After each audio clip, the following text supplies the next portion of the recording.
And it's recording, so, all right. So here's how we're going to set up our files. In Illustrator, everybody kind of does it a little different. This is the way that I like to do it. It's kind of up to you to set it up how you want to do it. Some people like to set each page up in separate files. I don't like to do that. I like to set up each page as a separate layer because that way I can share things that repeat over all of my pages. Like my nav is not going to change from page to page probably. My footer, things like that are not going to change from page to page. So I'll actually by keeping everything in one file and making the pages layers, I can make those things layers themselves, and then they can get shared. So if I make a change to my nav, it fixes it on all my pages, rather than like I make a change to my nav and I have to change it on like 5 files, right? So I'm going to make a new file, and I'm going to start, it doesn't matter which one you start with, I'm going to start with my desktop. So I'm going to make sure that I am not in inches. So I'm going to go to my preferences, my units, and go to my pixels there, stroke, points, all right, there you go. Let's try this again. All right, so I'm going to make a 1200 wide desktop. So this is my desktop. I'm making it 1200 wide. And I usually go about 3 times as high. So I'll go 3600 tall. That's an arbitrary number. I just go that tall because I know that I'm going to have some pages that scroll and some pages that scroll more than others. So I just make it really tall so I don't have to go back in and make edit my artboard all the time. You can edit your artboard if you want to, if you make it too short accidentally. But 1200 is a good average general width for a desktop site that will work on desktop or laptops. If it gets ever on a TV, it can go way wide, right? So much wider than that, but that's a good start. So I'm going to do my 1200 wide, so that's my desktop. And then what I'll do is I'll put my phone in right next to it. I'll say document setup, edit artboards. I'll just drag copy mine over, and I'll change my width to 640 for my phone. I'll go ahead and keep the height the same just for good measure if I need to. So I got 640 wide for phone and 1200 wide for desktop. 640 wide for phone is kind of the average Joe size phone, Android and iPhone. iPhone 5s are running around 640 or at 640 wide. There's a lot of Androids that are running around 640, 700, 800 wide. The 6S's or the 6s, I'm sorry, iPhone 6s are running like 750 or 768, I think. And then some Android phones are running like 800, 810, 815, something like that. There's like 5 or 6 different sizes of iPhone. There's like 60 to 70 different sizes of Android phones. Some smaller, some larger. I find 640 is a good average size. All right. So then what I'm going to do is I'm going to set up my grid. And I've got my layers here, and I'm going to set up my grid for desktop first, and then for phone. It doesn't matter which way you go. I like to set up a grid as divisible by 4 is a good grid to go with. So I'll generally do like 16 or 20 for desktop, and I'll do 4 or 8 for phone. And I'll use the same gutter between each unit for phone as I do for desktop. And that keeps my margins exactly the same percentage-wise between the two. And I'll show you here in a minute why that matters. Because when things rearrange, you don't want to have to tweak too many things. So I'm just going to set this up. So has anybody set up a grid in Illustrator before? Yeah, a couple people, but it's been a while? Okay. Last class did a lot, so it was kind of review for them. All right, so the easiest way that I found out to do this in Illustrator is I take a square, and I'm going to turn off the stroke. I'll just make it kind of a blue color here. And I'm just going to take a square, and I'm going to click in the corner here, and I'm going to make it exactly the size of my desktop, so 1200 by 3600. And it makes me a blue square. And I'm going to zoom in so I can really see and make sure that I've got it lined up exactly how I want it to be. Because sometimes when you try to do something in Illustrator, sometimes it's like a pixel off or something like that. So I'll make sure that it's right on the corner. Gesundheit. All right, and then I'm going to split up and make my grid. So I'm going to go to Object, Path, Split into Grid. And this is where I put in my number of columns. I'm not great at grid, or I don't pay much attention to the vertical grid. Rows, I usually do just columns, but you guys can kind of modify as you like. So I'll do my 16 units or my 20 units, however I want to do it. And then I'll set my gutter. And generally, 20 is a good gutter to go with. Add guides and preview. 20 is a good one to go with, but it doesn't give you a whole lot of air between stuff. So if you like it a little bit wider, you can go 40 or 30 and give you a little bit more air between items. But whatever you choose, that's kind of up to your design. And again, sometimes I'll make a grid and I'll start designing in it and I'll go, man, I really need more space between stuff. So I'll zap my grid and I'll redo my grid with a little bit more gutter, and then I'll just kind of rearrange things a little bit. So these are not set in stone, but they're really great guides. So I want to make sure that I have add guides and preview checked on too. Yeah. The way Caesar kind of taught us was to put in our margins before we put in our gutters. Yeah, I'll do that. I do it kind of bass-ackwards maybe a little bit. So I kind of like try to eyeball this, and then I'm going to do my margins in right now. Okay. So let's say I want to stick with 30 is my gutter. So one problem I have here is my grid goes 1200 wide, so I don't have any kind of margin left or margin right. My grid goes all the way to the right, to the edge of my screen. Mm-hmm. I don't want that. I don't want everything to go right to the edge. That means my type would go like right to the edge. Don't want that.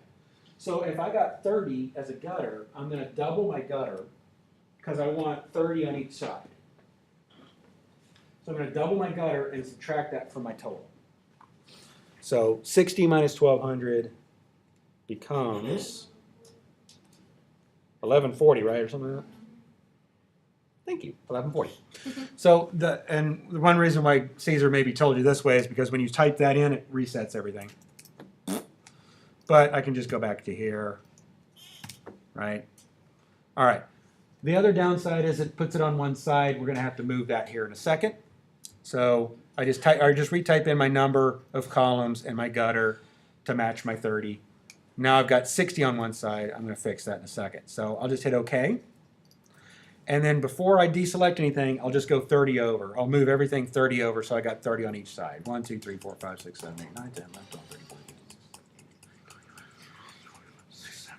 30. Okay, so now I've got 30 on each side. I've got 30 as a gutter, and I got a 16 unit grid. Right? So Caesar did it a slightly different, but you ended up with this, right? Pretty much? No? Well, the way he did it was he was like your percentage.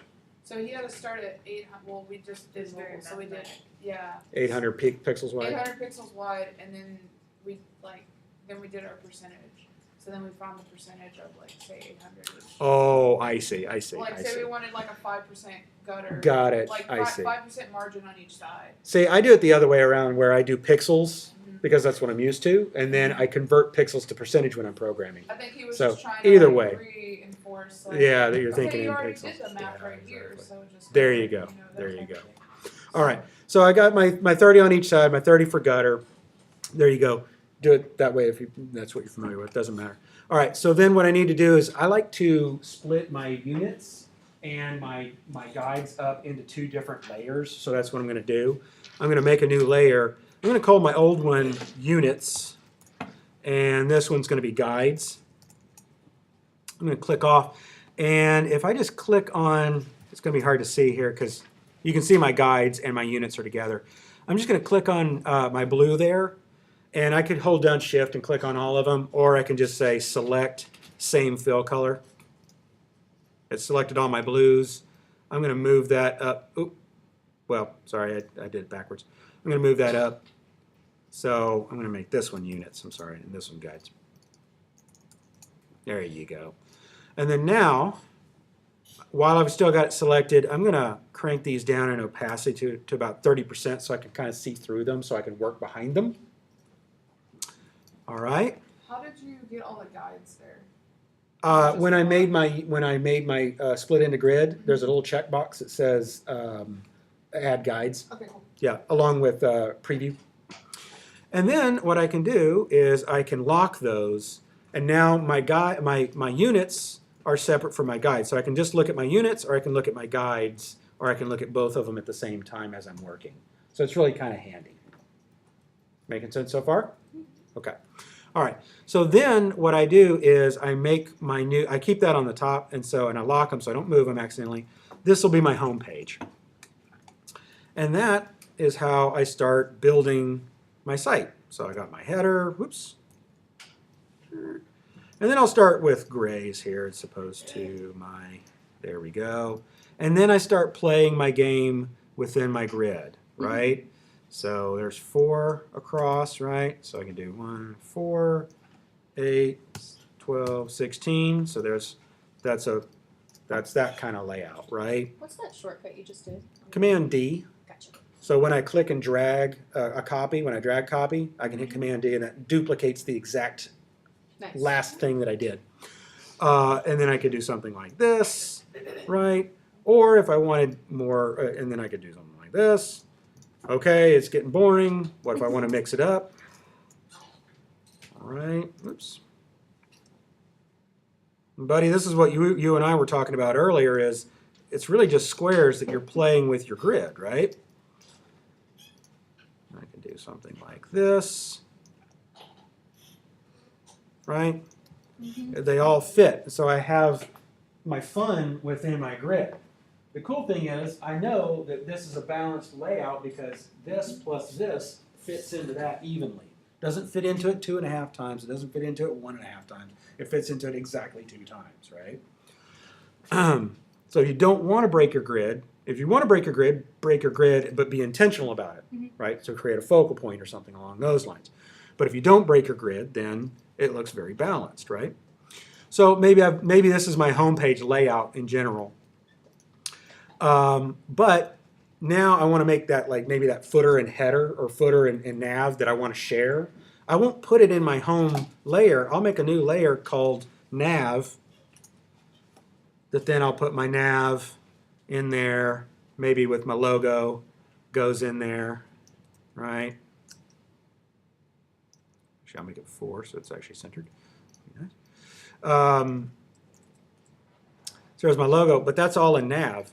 So when I make a new layer for, I don't know, my my event detail page, right? I can turn off my home and I can start constructing my event detail page.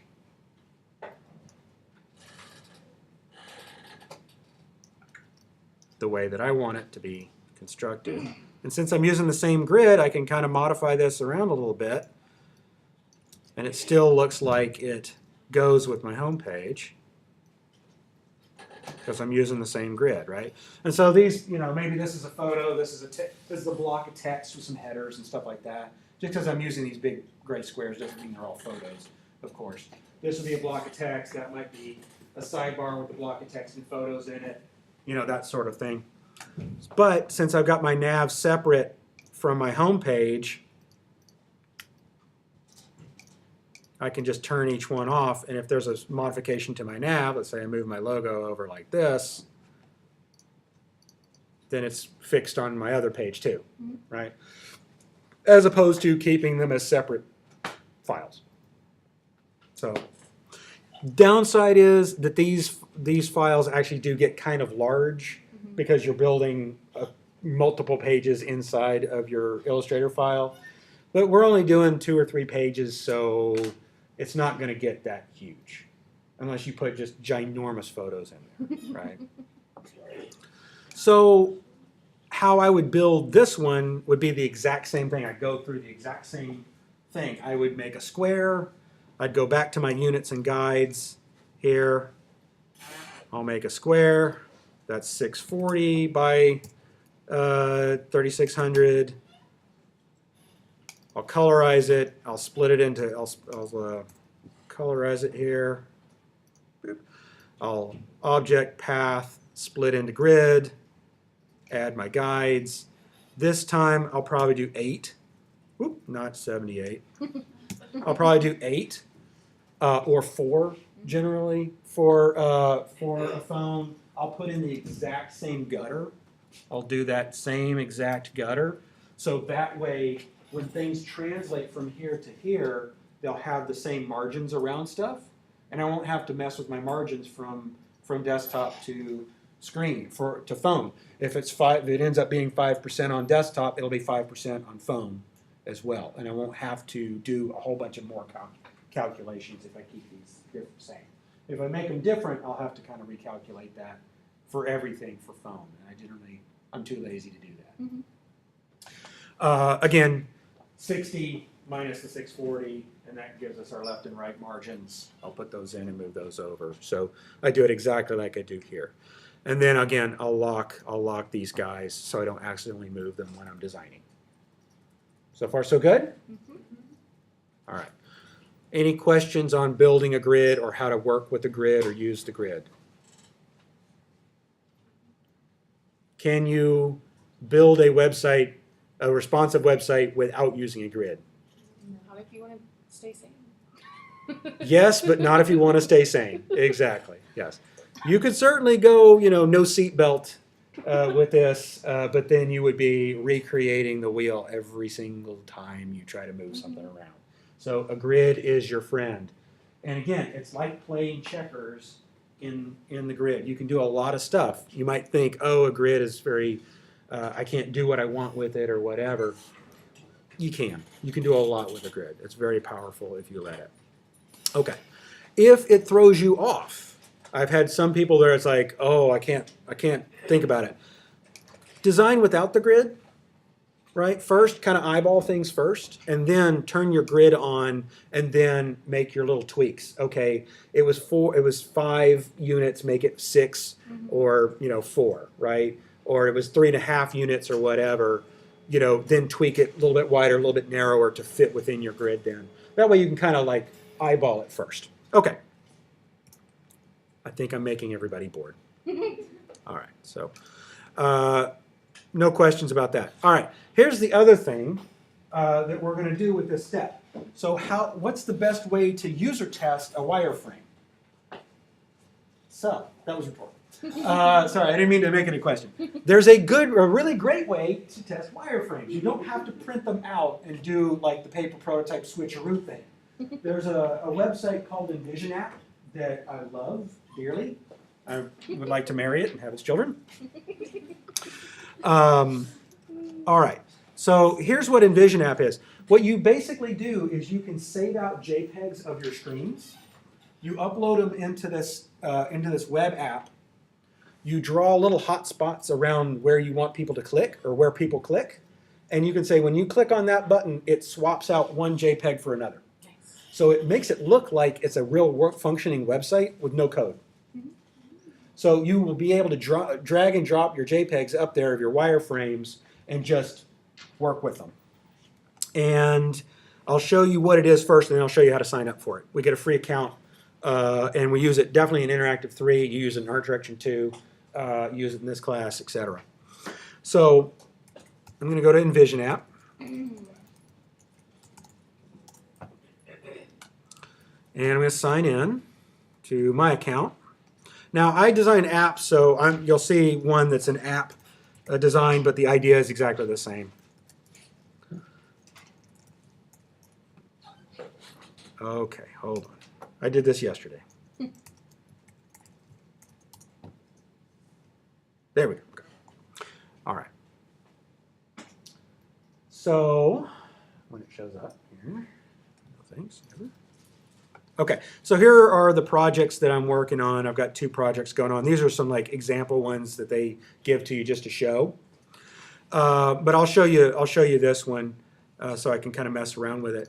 So there's a couple things that I really love about it. So one thing is, all you do if you want to add your JPEGs of your screens, you just hit the plus, and you just drag them from your desktop right into this little thing, and it populates your window with all your screens. So I've got all of these JPEGs of my screens for this particular app.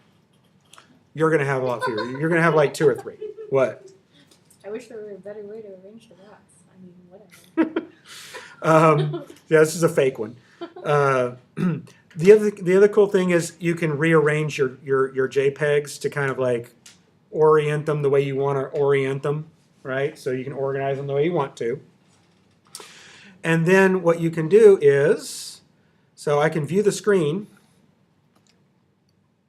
So in here, if it's a website, you're going to view it in here, and you can, if it's a tall one, you can scroll. I've got a little hotspot to make a star. If if I want to read more about it, post a comment, posted, right? So it acts like a real website or a real app. So you can go through a user test with somebody and say, if you were going to make a post, how would you do that? Well, I'd probably post a project. Okay. Oh, I got the camera. I'm taking a photo, right? If you were going to look at if you're going to favorite something, how would you do that? Well, I'd click on this, right? The really cool thing about it is I can send it to other people.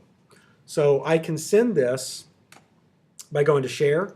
You can send it to me. You can send it to your other classmates and say, hey, you can add me to a team, but you can also hit link settings. I can email it to somebody. I can send them a web address to go to. I can email it to somebody, or I can SMS text it. If I want them to look at it on their phone, I can SMS text it.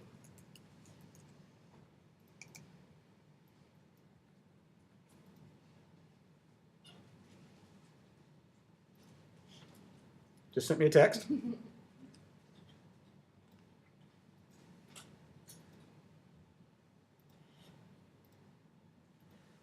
Click on it. Loads my prototype.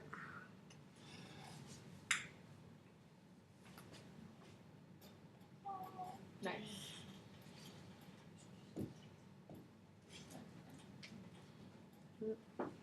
Post a comment. Post. Right. So I can play around with it like it's a real website. So I can put this in front of somebody. I can put my phone's version of my site in front of somebody and say, hey, can you do this? Can you do that? Show me, scroll around. Tell me what you see, right? I can do that same user test that I did with my paper, but I can do it with my wireframes on a real device. So when you share it with somebody, if let's say you share it with me or you share it with your fellow classmates, you've got a couple of things down here. So, so sharing it, I can, if you share it with me, I can actually make a little comment and say, hey, this is too big. And that emails a comment to you. So I can go in here and say, hey, horrible font, right? So you can make comments on each other's stuff. I can make comments on your stuff. You'll see the comments and things like that. So it's great. The way it works is I've got my big old JPEG here with my site. If I wanted to make this avatar go to a different screen, all you do when you're in build mode, go to build mode right here. And I can just draw a box. Oops. Cancel. I can just draw a box, if it would have let me do it from the right direction. There you go. Draw a box, and then I can say select a destination, and I can select it by what screen I want it to go to. So maybe I'll go to help 1 and hit set, and then I can say it's an instant or whatever, which is for a website it's going to be instant. I can do tap, double tap, swipe right, swipe left, hit save, go back to my view, and then now, oops. Where'd it go? If I want to go to that one, it went to my help screen. It's exactly what I told it to. Right, it goes right to my help screen. Right. So all you do is drag boxes around your JPEG, tell it where to go, and you've got a testable prototype. In about 15 minutes, you got a testable prototype. It's really quite cool. If you have if you have a things like a fixed nav that you don't want to scroll off the screen, you notice that I have that. All I'm doing in build mode is I've got a really, really long JPEG that scrolls. And if I want that header to not scroll, I've got this little bar right here. I just drag this down and say anything above this line is fixed. And then it will stay while the other stuff scrolls behind it. And this is one JPEG. I didn't break it up into multiple And you JPEGs. have a desktop version for this one? Yeah, I mean, I'm showing it to you on a phone size, but Okay. it works on a desktop. I got you. Yeah, and it just puts it in a little browser, and you just. Okay. So when you make a new account, when you make a new project, so I go to my projects. So we have to make an account? Yeah, you make an account. I'll show you where to make an account here in a second. You get a free student account. You get a free student account for as many projects as you want. Cool. So if I make a new project, where is it here? Where's my new project? They moved it around on me. Oh, here you go. Create a new project, and it'll ask you, is it desktop, is it on a phone, an Android tablet, a watch? You can even do stuff for watches and stuff like that. So you tell it what size you want it to be first, and then you start dragging your JPEGs in. It works on Android and iPhone. So even though you make it small for iPhone, it just blows it up for if you're on a bigger Android phone. Not a big deal. So I'll show you where to sign up for it. Oh, one before I do that, if you just go to the Learn right up here, it's got videos on how you use it. If you just watch these 3 videos, it'll tell you show you exactly what I just showed you, but slower. And if you just get the idea that you upload JPEGs, draw boxes, and tell where the boxes go, that's all you really need to know for this. Cool. And then there's some extra pro tips that they've got in there if you want to do something fancy. So if you just go to txstate.edu, if you go to your track site, I'll show you where you sign up.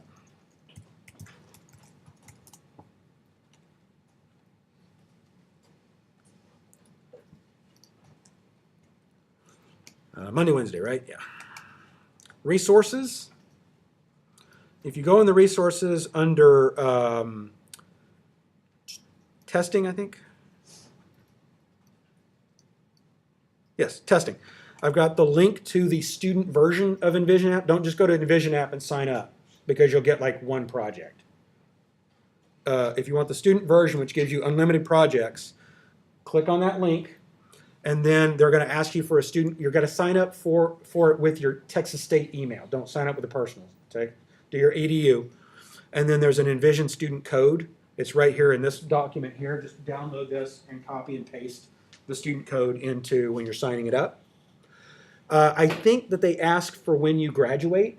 I would put in maybe a year after you truly are going to graduate so you can use this for your portfolio. Because it's really nice when you take Interactive 3 to go in to an interview and say, hey, here's my app. Try it out on your phone, right? Or here's my website. Here you go. It's also good to use if you're not great at coding. If you get out of this class and you're like, oh my God, I never want to code another stitch in my life, but I still want to show my websites, and I still want to design websites. You show it in Envision, it makes it clickable, it makes it feel like it's a real website. It's really great for your portfolio that way, right? Cool? All right, so that's what we're going to do. That's our next step. Over the weekend, then, this is what I want you to do. Some of you guys are a little bit behind, so you got to really, really ramp it up and catch up. Let's get our wireframes done for one size. I don't think you can get both sizes done over the weekend. Let's get one size of wireframe done for either phone or, I think this said phone or desktop, phone or desktop, either one. Let's get one set of wireframes done, and then we're going to work all class period next time. I'm not going to bug you. We're going to work all class period time to get your wireframes finished out and in Envision so you can user test the next day. That's kind of our plan. So over the weekend, let's translate your drawings, your sketches, thank you, your paper prototypes, to wireframes in Illustrator, setting them up in the right grid, all that stuff. Okay? Just one size of site would be great. And I'm gonna stop.